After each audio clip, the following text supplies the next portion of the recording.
Hello hall, இன்றைக்கி ஒரு சத்தான கீரை கடையில் தான் பார்க்க போகிறோம். இது நம்ம பாடி ஹீட்டை குறைக்கும். குழந்தைங்களுக்கு கொடுத்திங்கன்னா சீக்கிரமாக ஜீரணமாகிடும். கான்ஸ்டிபேஷனுக்கு அவ்வளோ நல்லது. விமனோட யூட்ரஸ்க்கும் நல்லது. கொடி பசலை கீரை கிடைச்சா மிஸ் பண்ணாமல் வாங்கி சமைச்சு சாப்பிடுங்க. ஒரு குக்கரில் 100 கிராம் துவரம் பருப்பு ஊற வச்சு சேர்த்துக்கோங்க. 15 சின்ன வெங்காயம், 2 தக்காளி, ஒரு முழு பூண்டு உரித்து சேர்த்துக்கலாம். நான் 6 பச்சை மிளகாய் கட் பண்ணி சேர்த்துருக்கேன். நீங்கள் உங்கள் காரத்துக்கு ஏற்ற மாதிரி சேர்த்துக்கோங்க. அரை ஸ்பூன் மஞ்சள் தூள் சேர்த்து நம்ம 3 விசில் விட்டு வேக வச்சு இறக்கிக்கலாம். க்ளீன் பண்ணி கட் பண்ணி வச்சுருந்த பசலைக்கீரையை இந்த குக்கரில் சேர்த்து நல்லா மிக்ஸ் பண்ணிவிட்டு நல்லா வேக வச்சு எடுத்துக்கலாம்.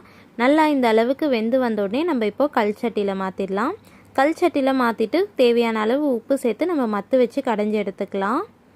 இப்போ நம்ம தாளிப்பு கொடுத்துடலாம். ஒரு பாத்திரத்தில் தேவையான அளவு எண்ணெய், கொஞ்சமாக கடுகு, உளுந்து. கடுகு நல்லா புரிஞ்சு வந்ததும் சீரகம் கொஞ்சமாக சேர்த்துக்கோங்க. 2 காஞ்ச மிளகாய் 2 உடச்சி சேர்த்துக்கோங்க. இப்போ நம்ம கடைஞ்சி வச்சுருந்த கீரையை இதில் சேர்த்து ஒரு கொதி விட்டு இறக்கினா நல்லா சத்தான பசலைக்கீரை கடையல் ரெடி.